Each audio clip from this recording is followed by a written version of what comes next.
Hi, this is A. Wisdom. That ain't who tells it like a TI is. If you like my video, please give it a thumbs up and consider subscribing. I'm going to talk to you today about Housewives Tea.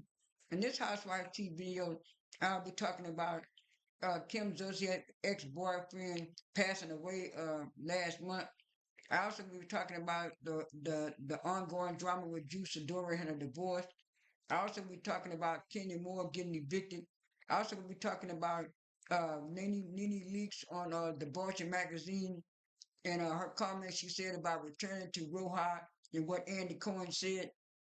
I also will be talking about Angel Massie being on Homeworthy. Those are just some of the topics that I'll be talking about in this Housewives Tea. Like I said, last month everybody was shocked and surprised by them announcing that Ken Zolciak's uh, former ex-lover, Big Papa, had passed away. And this is what it says. It says, the Real Housewives of Atlanta star Kim Zolciak's ex-boyfriend, Lee Big Papa Najjar, has passed away. And I think they say he was 60, I think they say he was 67 years old. Um, and let me just scroll this up just a little bit.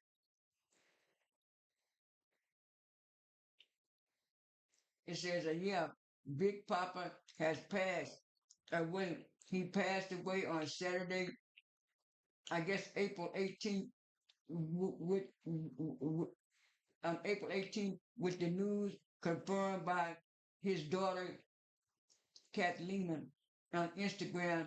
The cause of death was unknown, and everybody was so shocked and surprised.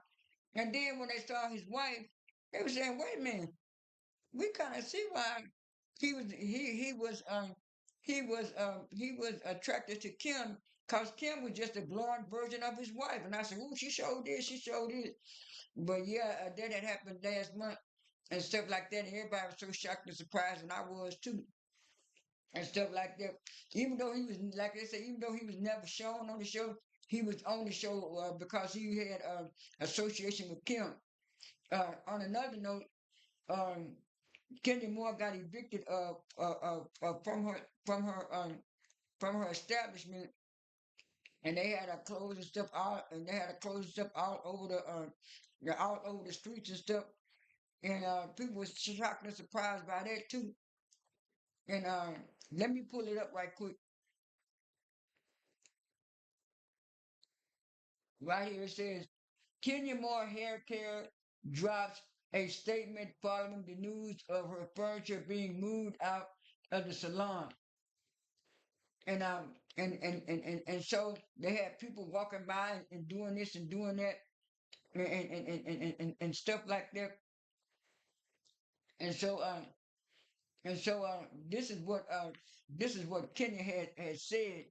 She said, I spent the last several weeks moving out of my salon as a result of my ongoing legal battles with the landlord who has failed to reimburse me nearly 80K for improvement funds I am rightfully owed. My only recourse was to withhold rent and file a countersuit. I already have my outfit laid out for court. And I say, girl, you've been telling the same lie you told this lie about 3 months ago on your YouTube channel. You're still talking about these people owe you money. If these people owed you money, the judge would have ruled in your favor where you could stay in that stuff and stuff. And like a lot of people saying on the internet, that's the worst thing you could do, even though you're having a dispute with a landlord or something. That's the worst thing you could do is withheld rent. They said she should have paid the rent and then went to court and sued, but she didn't pay the rent, so that's why she had to get out and stuff like that. And so everybody was shocked and surprised by Britt Eddie driving by. And let me pull that up too.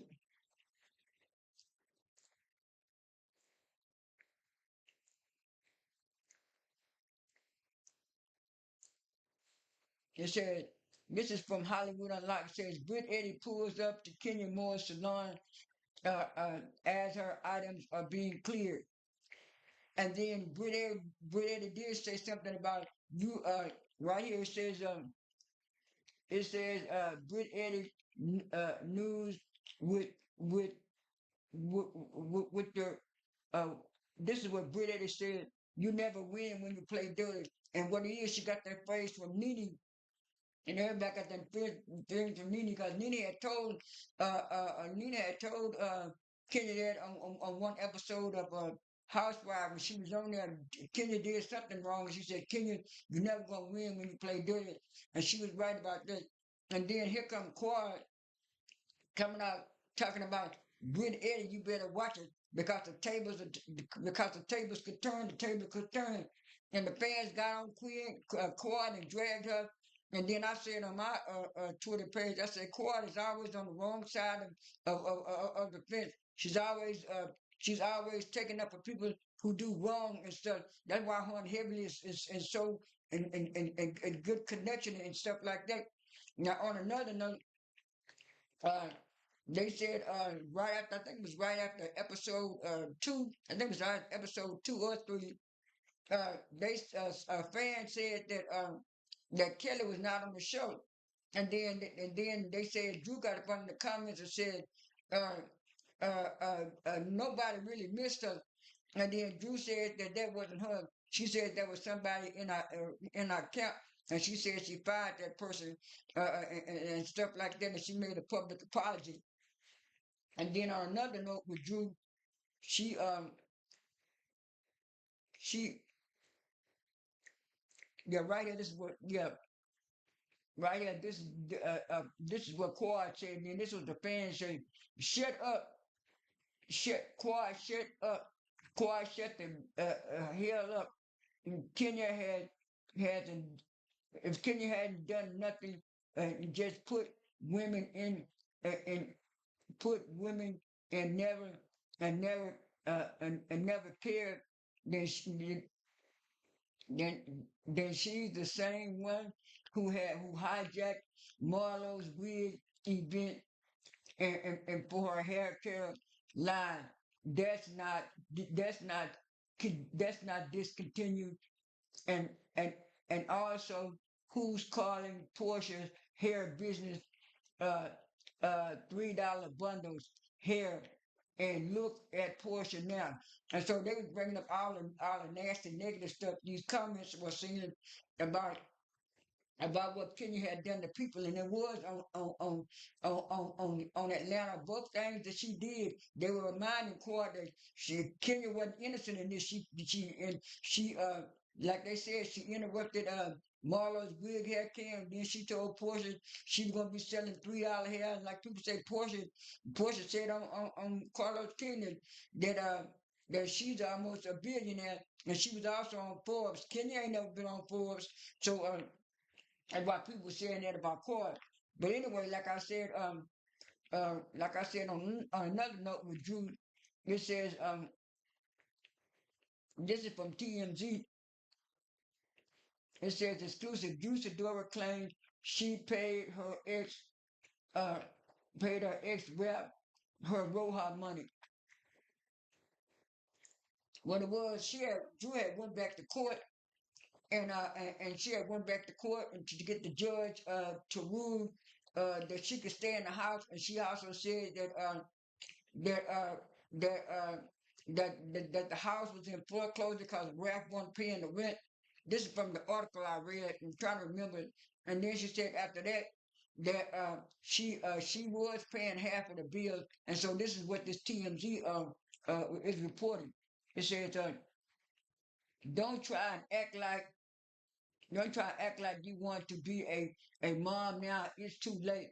Ralph added. He added, you're too delusional to even understand what's happening. Trying to pray for yourself.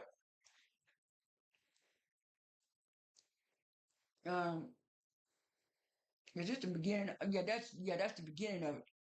And then down here, Drew said, you got banished from church for trying to date the politician's daughter, and and you lose my and you lose my mom when I tried to save you, but only God can save you now.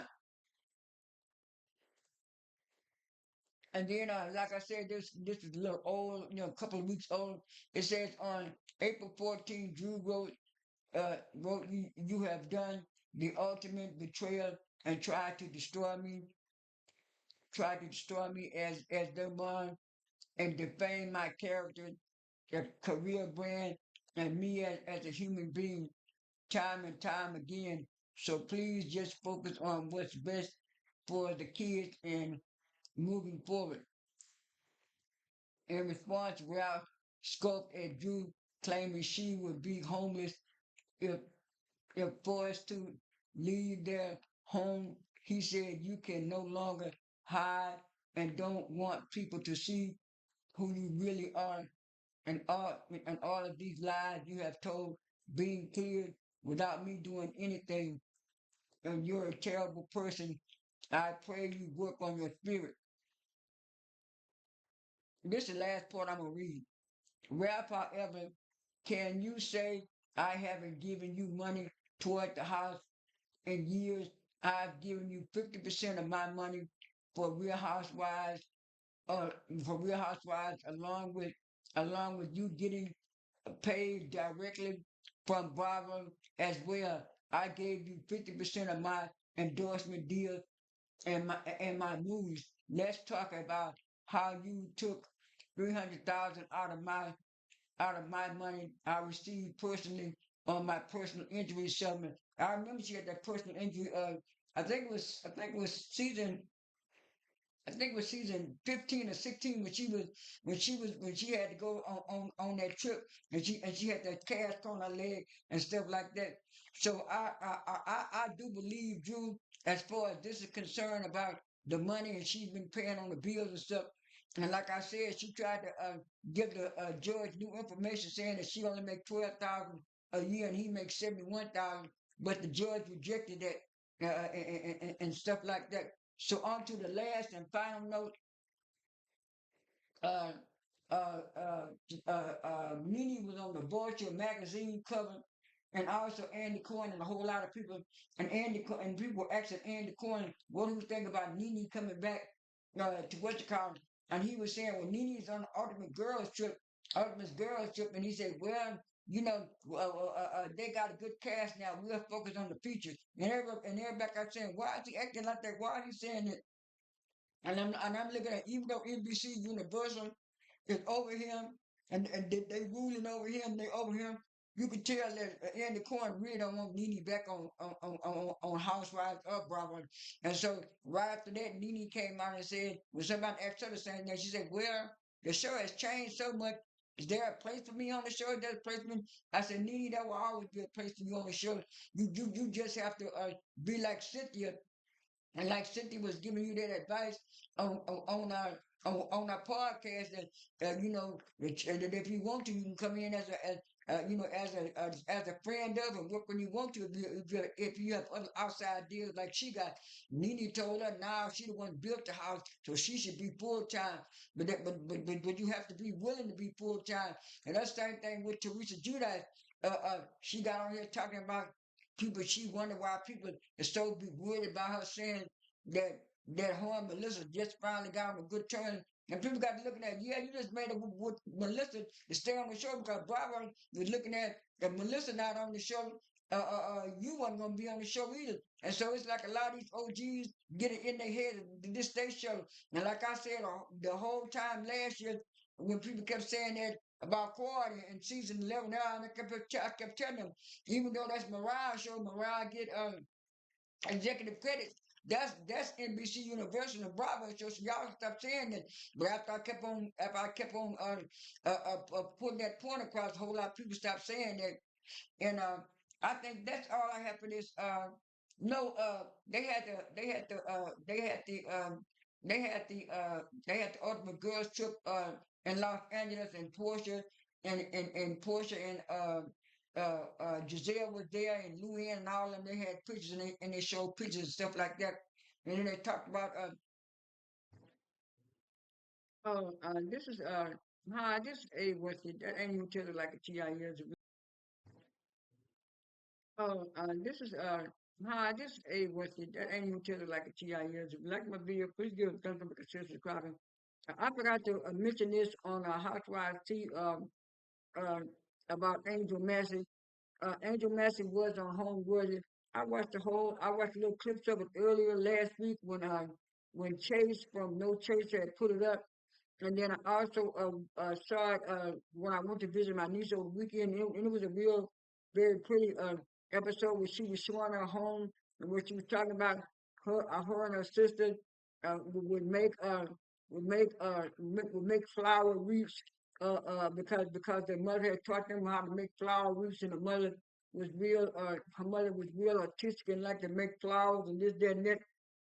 And I'm looking at Angel got a nice niche right here because even though her and her husband had that camper business, she had said I think she had said on an interview or either at the reunion that her and her husband was thinking about getting into the hotel business. I said that would be good because she could have nice expensive hotel rooms that she could have and invite people when they get ready to come on a camping trip. Because that was the main thing that people were talking about, main thing people were talking about on the show and stuff like that.